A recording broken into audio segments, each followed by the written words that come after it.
Вітаю, мои сябры! Продолжаем знакомство с книгой «Лето на зачарованном болоте». У минул раз мы покинули хлопца Андрея и его сестру Юлю на болоте, где ему падалося, что ён убачыў свою сяброўку Мару. А ў гэты час у вёсцы таксама адбываліся цікавыя падзеі. Ведьма Кларына зачаравала сваёй прыгажосцю юнака Мирона. І, вяртаючыся з гасцявання на балоце, Андрэй стаў нечаканым сведкам іх вечаровай сустрэчы Кларыны і Мирона. Мирон ласкава трымаў за руку Кларыну і пранікнёна нягучна прагаварыў: «Ты мне вельмі падабаешся. Ці мог я падумаць, што ў глухой палескай вёсцы сустрэну самую прыгожую ў свеце дзяўчыну? Я такі шчаслівы, што прыехаў сюды і пазнаёміўся з табой. Думаю пра цябе дзень і ноч. Мару да валасоў тваіх дакрануцца». «Ну, дакраніся, здзейсні сваю мару», – гулліва сказала Кларына. Андрэй разгубіўся, бо міжволі нечакана падслухаў гэтую размову. Хацеў ціхенька злезці з каменя і збегчы, ды чамусьці зрушыцца не мог. Так і стаяў прама над імі і глядзеў зверху уніз. Мирон павольна працягнуў руку і дакрануўся да бліскучай чорнай пасмычкі валасоў, якая какетліва звісала ля твару Кларыны. Правёў па ёй, а пасмычка вакол пальца яго сама закруцілася, зашипела і пачала колцамі варушыцца. У здранцвенні застыў над плотам Андрэй. Не пасма валасоў, а чорная змейка абвівала руку юнака. У вачах ведьмы мільгануў яркі сполах маланкі, а потым яна сама абняла Мирона і падняла галаву ўверх. Небарака Андрэй ад жаху не дыхаў. Заўважыла яго Кларына. Але ў поглядзе ведьмы не было ніякага здзіўлення. Яна ад пачатку ведала, калі ён тут з'явіўся. Затое позірк яе гучней за голас загадваў: «Прэч!» Андрэю падалося, яна крыкнула гэта кароткае слово, хаця вусны яе не варухнуліся, толькі паблажлівая усмешка кранула іх. Здранцвелыя рукі хлапца нарэшце змаглі адпусціць плот. Ён ціхенька злез з каменя, на якім стаяў, і пабег да свайго ровара. «Што ты там завіс?» – незадаволена буркнула Юля, якой давялося чакаць брата. «Паехалі!» – ціха скамандаваў Андрэй. Калі ён лёг спаць, то, заплюшчыўшы вочы, зноў і зноў бачыў, як тонкая чорная змейка абкручваецца вакол рукі. Хачу сказаць, што в адзін з летніх дзянькоў Андрэй і Юля былі запрошаны ў палац на абед да скарбніка і яго жонкі Багнесі. І калі ўся кампанія ўжо сабралася ісці да гасцей, там былі Багнік і яго дзеці, Андрэй асмеліўся спытацца: «А ці прыехала Мара пагасцяваць сюды на балота?» На што спадарня Кікі адказала адмоўна, спасылаючыся на тое, што у Мары нейкія свае справы і наўрад ли гэтым летам будзе яна гасцяваць у цётухны. І тут Андрэй успомніў учарашнюю сустрэчу з Марай, супаставіў факт таго, што Кларына па яе словах таксама даўно не была на балоце, і усвядоміў, што тут на балоце нейкія незразумелыя справы адбываюцца, але асэнсаваць іх пакуль што не мог. Так вось падчас святочнага абеду ў скарбніка ў яго нетравым палацы дзецям пашчасціла сустрэцца з даўнім сваім знаёмым, балотным яшчарам Дарункам, які калісьці катаў іх на сваіх магутных крылах. Было весела і радасна. А тут яшчэ Мара з'явілася нечакана, і ў Андрэя адразу падняўся настрой. Ён любаваўся кікімаркай, якая стала яшчэ прыгажэй за гэты час.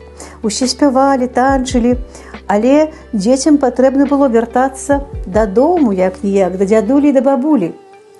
І ў той жа час, калі Юля і Андрэй любаваліся захадам сонца, пралятаючы над смоку над абшарамі балота, Мирон з Кларынай прагульваліся па сцежцы, якая бегла з вёскі праз квітнеючы луг. Разумела Кларына, што закахаўся хлопец, а для ведзьмы ў гэтым не было нічога незвычайнага. Мірон прызнаваўся ёй у каханні. Ён узяў яе руку за руку і шчыра сказаў: «Якое шчасце, што моя сестра надумала паехаць сюды. Каб не яе капрыз, я б ніколі не сустрэў лепшую ў свеце дзяўчыну». Кларына павярнулася да юнака.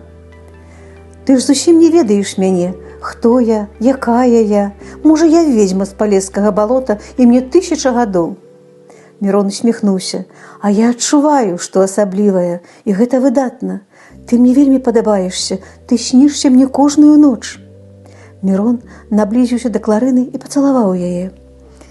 Зноў на ведзьму абрынулася дзіўнае пачуццё, якое неверагодна ўзрушыла яе. Чаму так цягнецца насустрач гэтаму юнаку яе сэрца? Чаму яе халодная кроў бурліць і закіпае ад яго слоў? Чаму яна так шмат думае пра яго і таксама бачыць у снах? Ведзьма не павінна так блізка падпускаць чалавека. І яна ачомалася, вырвалася з-пад магнетычнага ўздзеяння, палыхнула маланкай вачэй і зноў застыла, убачыўшы ў яго позірку цэлы сусвет, такі прыцягальны і шчыры. «А хочаш, я пакатаю цябе па месяцовай дарожцы?» – прашаптаў Мірон. «Пакатай». І далей яны пайшлі да ракі. Потым Мірон катаў яе на лодцы пад месяцовай дарожкай, любаваўся сваёй спадарожніцай і сказаў ёй: «Як шкада, што я не мастак. Я б намаляваў цябе вось так, на фоне месяцовай дарожкі, ці як ты сядзіш на валуне ў кветкавым лузе, альбо той момант, калі я ўпершыню убачыў цябе. Перад вачыма, як карціна, ты такая прыгожая, грацыёзна кладзеш рукі на стары драўляны плот і глядзіш на мяне, а ў вачах тваіх бездань». Яна мяне зацягнула. Кларына ўжо ўбачыла ўсе 3 свае партрэты і адказала Мірону: «А ты паспрабуй намаляваць, у цябе атрымаецца. Прыходзь заўтра, я буду табе пазіраваць. Ты толькі глядзі на мяне, запамінай, каб на палатне увасобіць гэту чароўную ноч і месяцовую дарожку, і зоркі. Бачыш у вадзе зоркі, я назбіраю іх». Далей адбываецца неверагоднае. Аднойчы вечарам Мірон, канешне, прыйшоў да Кларыны, каб намаляваць яе партрэт. Гаспадыня прыбралася ў светлую доўгую сукенку, аздобленую вышыўкай. Цёмныя валасы струменіліся па плячах. Колцы завушніцы пагойдаваліся пры кожным руху. Зачароўвала дзяўчына каралеўскай паставай і вабнай грацыяй. Яна сустрэла госця на парозе. То ён загледзеўся і прашаптаў: «Ці магу я такое хараство пісаць? Толькі табе і дазволю». Прыязна усміхнулася прыгажуня. Ведзьма правяла яго за стол, наліла зюлкавай гарбаты, печывам частавала і сказала: «Майстэрню я табе, мастак, падрыхтавала на верандзе. Там вокны вялікія, святла больш, мальберт, фарбы, пэндзлі, усё ёсць, толькі малюй». «Як жа я магу тваю прыгажусь перадаць? Я ж не мастак, нават не спрабаваў ніколі маляваць», нягучна прагаварыў госць. Ведзьма падышла да яго блізенька, рукі на плечы паклала і, гледзячы праму ў вочы, прашаптала: «Мастак, і карціны твае будуць непараўнальныя. Пойдзем, Міраш». Вось такая прыгожая гісторыя кахання. Як жа добра быць мастаком. Я хачу любавацца табой вечна, сказаў ён поглядам. Падчас малявання яе партрэта. «Любуйся, Міраш», позіркам адказала яна. А ў гэты час дзеці зноў сабраліся на балота да сваіх сяброў. Але, прыехаўшы на роварах на балота і паставіўшы свае ровары ў месца, якое заўсёды было для іх ужо прывычным, яны не ўбачылі адной пары імховых чаравічкаў. І кіёчка не было. Андрэй занепакоіўся і пабег хуценька па купінах, каб папярэдзіць бахніка, што нешта тут такое з'явілася Не тое, што патрэбна, нейкія чужынцы узялі іх імховыя чаравічкі. Але, мабыць, было ўжо позна, бо багнік ужо сам адчуў, што нешта неладнае робіцца ў яго ўладаннях. То Кікі закамандавала зрабіць ёй трон для ўваходу ў дом, а потым аднеквалася, што не прасіла яго. А потым падчас вечаровага шпацыру яна сустрэлася са стрыечнай сястрой Багнэсяй, якая на наступны дзень клялася, што яны не бачыліся учора. А потым яшчэ скарбнік прынёс багніку балотную руду, якую той не прасіў. А скарбнік сам прызнаўся, што яго як быццам на спатканне клікала Кларына. А Андрэй з Юляй і сваімі назіраннямі падзяліліся, што як бы бачылі Мару ці Кларыну таксама на балоце, на што Мара адказала: «Ну, ты проста ўвесь час думаў пра мяне, вось я табе і прымроілася». І ў гэты час, у гэты момант у Кікі стала бледная, як палатно. Чаму ж такая стала бледная Кікі, зараз мы з вамі і даведаемся. Ніколі не думала, што давядзецца сутыкнуцца са страшнай бядой, якая завітала на наша ціхае зачараванае балота. Апошнія дні я шмат разважала аб тым, што адбываецца штосьці незразумелае. Мне здавалася, са мной нешта не тое. Дзівілася, няўжо стала забываць, што сказала ці зрабіла. Лепей так яно пабыло. Ды не, самае страшнае падабралася да нашага роднага балота. Усё сходзіцца на тое, што наведалася да нас сама Мроя. Багнэся, пачуўшы гэта імя, прытулілася да скарбніка і ўсхліпнула. А Кікі працягвала: «Мроя – страшная істота у вобразе маладой прыгажуні. Яна жыве недзе ў бяздонных глыбінях, нашмат далей, чым самыя глыбокія нетры балотныя.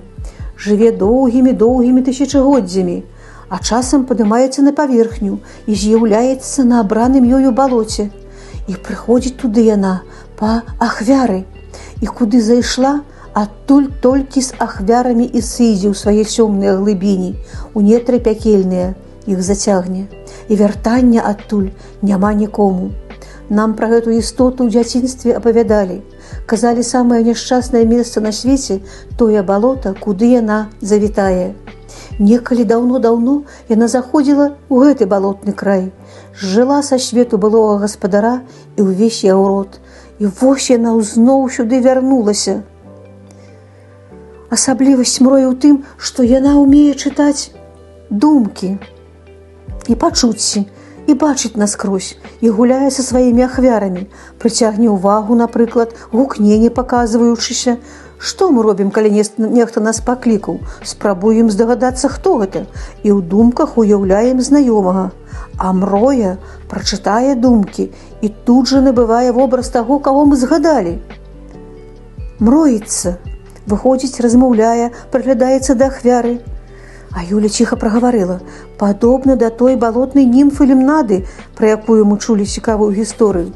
Ён таксама умее вобраз набываць, які згадвае чалавек, заблукаўшы ў балоце». А Кікі удакладніла: «Правільна, Лімнада і Мроя дальнія сваячкі, толькі Лімнада такімі забавамі з людзьмі цешыцца і па дабрані сваёй адпускае іх жывымі, а Мроя жорстка балотны люд са свету зводзіць. І вось яна у нас». Скарбнік прапанаваў, што можа адкупіцца можна шчодрымі падарункамі, золатам або каштоўнымі камянямі. А Багнэся змахнула слязінку: «Не, ей не трэба багаццю, яна па ахвяры прыйшла». І багнік падумаў, як знайсці выйсце. Няўжо няма ніякай абароны? А Кікі задумалася і потым сказала: «Вось пра гэта нам якраз-такі не расказвалі. Можа, і няма, бо папярэдні род балотнага гаспадара знік, а спытаць ужо няма ў каго, бо тых, хто Мрою некалі тысячагоддзяў таму назад бачыў і гісторыі пра нам яе апавядаў, ужо няма ў свеце». А Багнэся ўздыхнула: «Была б тут Лімнада, можа б нешта падказала б нам, гэта ж яе сваячка». Ну, Кімара развяла рукамі. На жаль, яна далёка адсюль, недзе ў Чорным моры, а Мроя тут, зусім побач. Як нам ратавацца? А А як былі падзеі разгортваліся далей, мы з вамі даведаемся ў наступны раз. Дзякую вам за ўвагу. Да новых сустрэч!